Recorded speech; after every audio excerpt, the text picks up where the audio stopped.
He's the founder, sitting in his car in his own driveway at 11 at night, engine off, hands still on the wheel, staring at nothing. The company he built is doing 7 figures. His name is on a plaque somewhere. And he cannot make himself walk through his own front door because he does not know what version of himself is about to walk through it. Tired, numb, successful, empty. If you are a founder, an entrepreneur, someone who has bled for something you built, and you feel that exact thing right now, this video is not going to comfort you. It is going to confront you.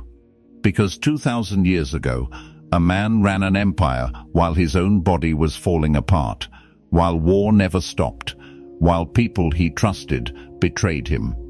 And he wrote himself letters at night just to survive being who he was. That man was Marcus Aurelius. And what he wrote down is the most brutal, most accurate description of entrepreneur burnout you will ever hear, centuries before the word burnout even existed. Stay to the end, because by the time this is over, you are going to look at your exhaustion completely differently. Not as weakness, as information. Let's start where it actually starts. Not with motivation. With a lie you have been telling yourself. You think you are tired because you work too much. You are not. Plenty of men work 18-hour days and sleep like children. You are tired because somewhere along the way, running your business stopped being something you do and became who you are. And when the thing you built starts to wobble, it does not feel like a bad quarter. It feels like dying. That is not exhaustion from labor. That is a man who has fused his identity to a role, and the role is crushing him from the inside because there is no him left outside of it. Marcus Aurelius saw this exact trap in the men around him, the senators, the generals, the ones drowning in status and responsibility, and in his private notebook, the one he never meant for anyone else to read, he wrote something that should be tattooed on the inside of every founder's eyelids. He said that very little is needed to make a happy life, because it is all within yourself, in your way of thinking. Read that again. He is not saying quit your company. He is saying the exhaustion you feel is not coming from the company. It is coming from your relationship to the company. Sit with that for a second, because most burned-out founders never get this far. They think the fix is a vacation, a new hire, a better system. And those things help, sure, but none of them touch the actual wound. The wound is that you have let an external thing, revenue, growth, other people's opinion of your business, become the thing that decides whether you get to feel like a whole human being today. That is not ambition. That is a hostage situation you built yourself and handed the key to your investors, your customers, your competitors. Here is where it gets uncomfortable. Marcus did not run an empire because he loved power. He ran it because it was his duty, and duty without meaning eats a man alive from the inside. He wrote about waking up and immediately not wanting to get out of bed. An emperor, the most powerful man alive, dreading the day before it started, same as you dread opening your inbox at 6 in the morning. He said to himself, I have to go to work, as a human being. What do I have to complain about, if I am going to do what I was born for, the very things I was brought into the world to do? That is not motivational poster language. That is a man talking himself off a ledge every single morning using logic instead of feeling. That is the first crack in the burnout. Feelings lie to you when you are exhausted. They tell you everything is falling apart, that you are failing, that the whole thing was a mistake. Marcus never trusted his feelings first thing in the morning. He trusted his reasoning.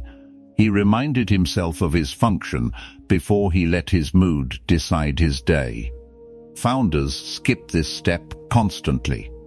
You wake up, you check Slack, you check the bank balance, you check your ranking, and you let a number decide who you get to be for the next 12 hours. Marcus decided who he was going to be before anything external touched him. That order matters more than people realize.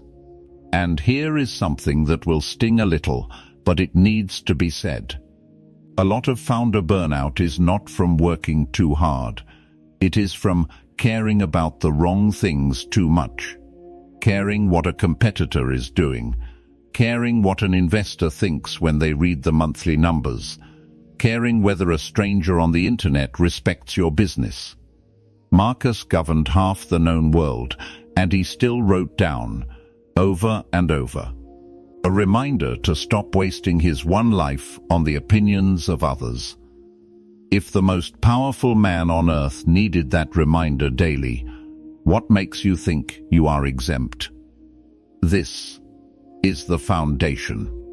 Before we go further into exactly what Marcus Aurelius would say if he sat across from you right now, exhausted founder, staring at your own front door, you need to understand this one truth. Your burnout is not a scheduling problem. It is a thinking problem. And thinking can be retrained. So let's get into it. The principle that separates the founder who quietly falls apart from the founder who turns exhaustion into fuel. It is called the dichotomy of control, and if you already know the phrase, forget what you think it means. Because most people water it down into a fortune cookie line and completely miss why it saved an emperor's mind while running an empire that was actively trying to kill him.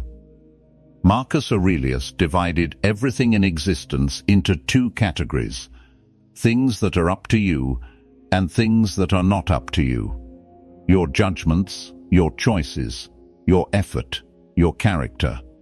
That is category 1. Other people's opinions, the market, the economy, whether a client signs, whether a competitor undercuts you, whether your co-founder makes a decision you would not have made. That is category 2. And here is the part that actually matters for you right now. He said the wise man suffers only from what is truly his to control, and everything else he lets pass through him like weather. You are burned out right now because you have been carrying category 2 like it is category 1. You have been losing sleep over a client's decision that was never yours to make.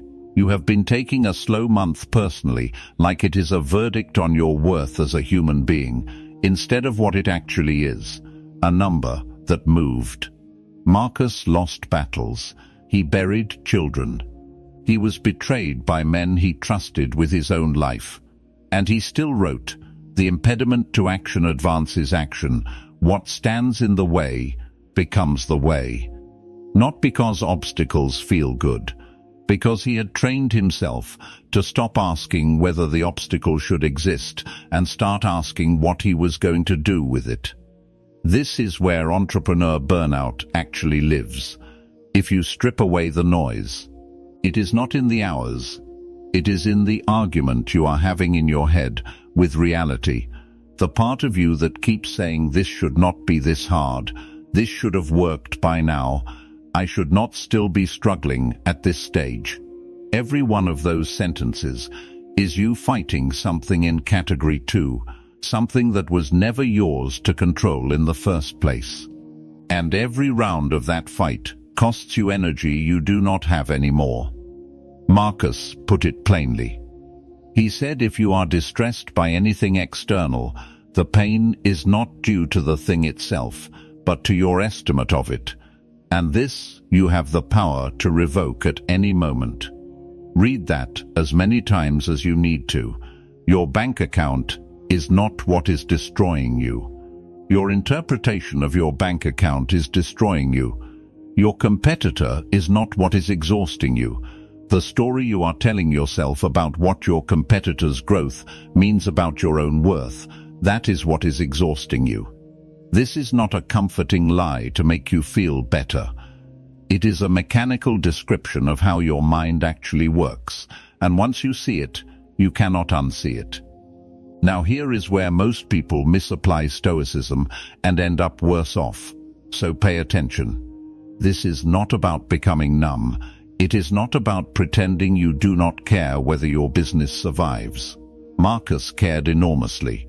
He wept. He grieved.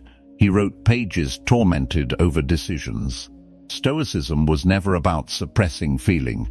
It was about refusing to let feeling make the decisions. There is a difference between a founder who feels the fear of a bad month and still ships the product, and a founder who feels the fear and lets it dictate 3 sleepless nights, 2 snapped conversations with their team, and a decision made in panic instead of clarity. Same fear. Completely different outcome. The fear was never the enemy. Losing the reins to the fear was. This is why Marcus practiced something the Stoics called premeditatio malorum, the premeditation of adversity.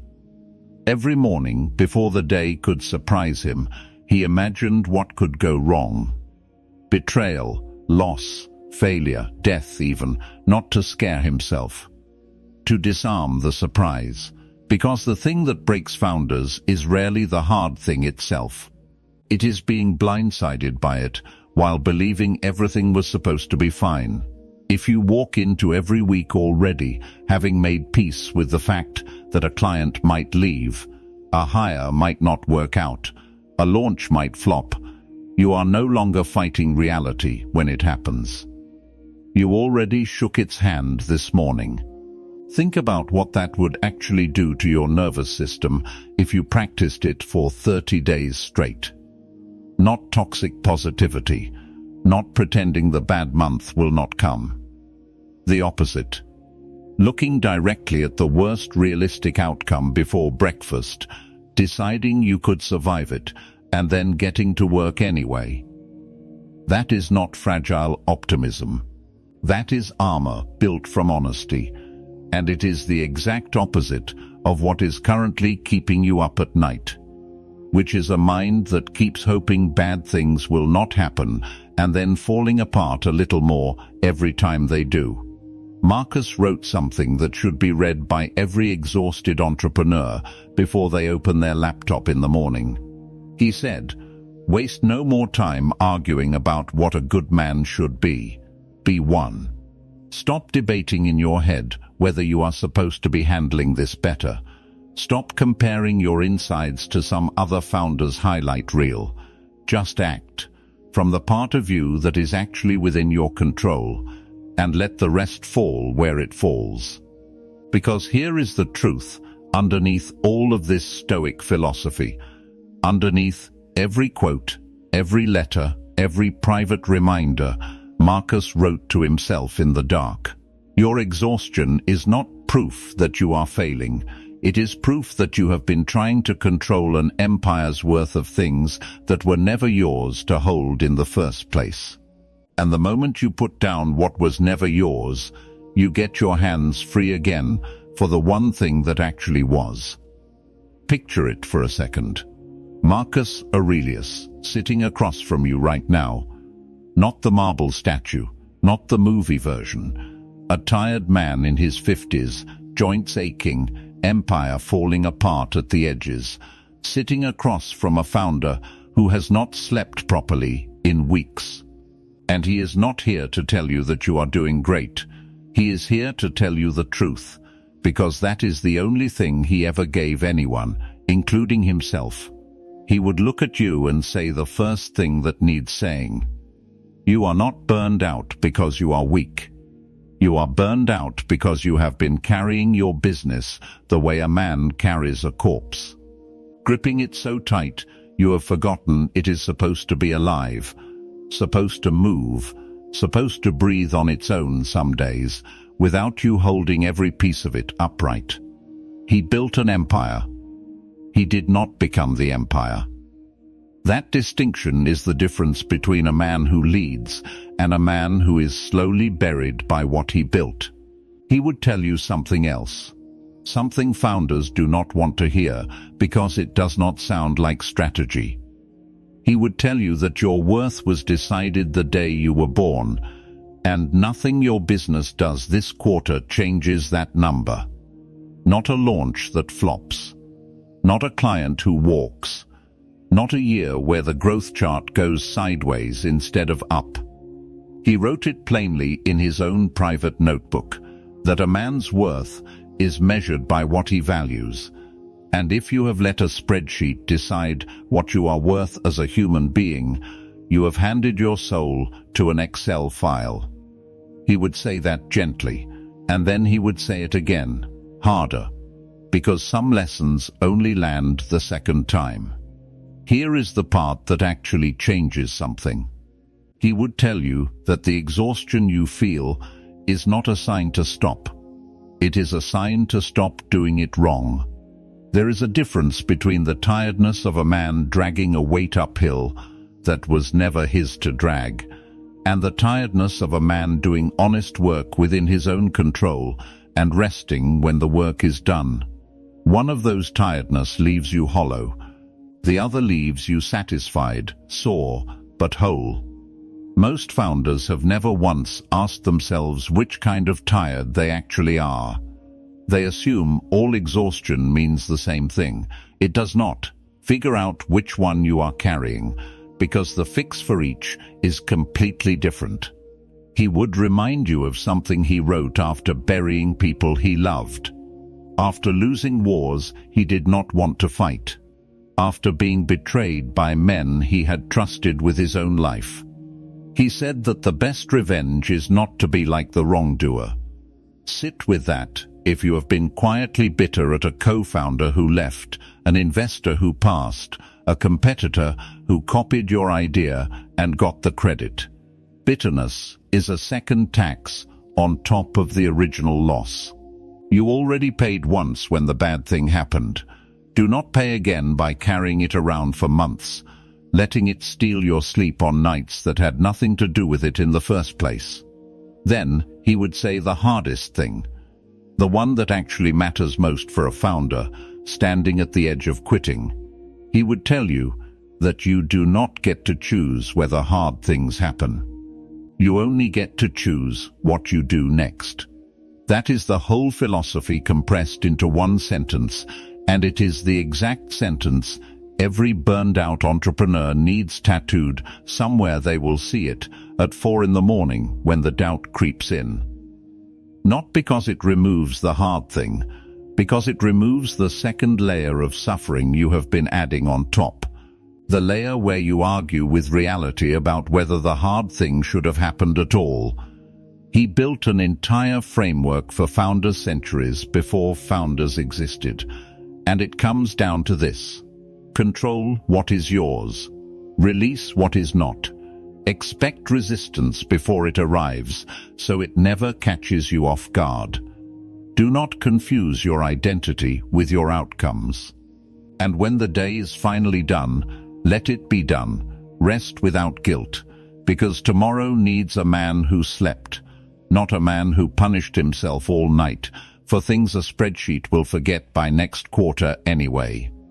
This is the real story behind entrepreneur burnout and Stoicism and everything Marcus Aurelius spent his life trying to teach himself in the dark, alone, with no audience.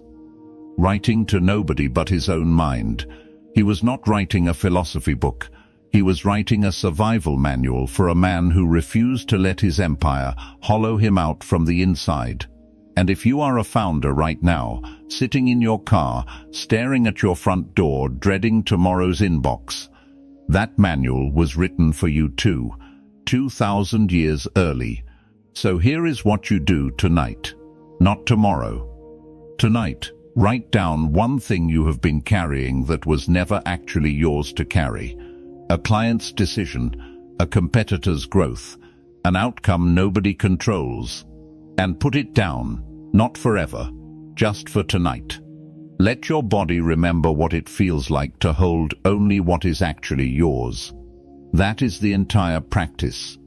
That is what kept an emperor sane, while an empire nearly broke him. and it is available to you for free, right now, before you close this video.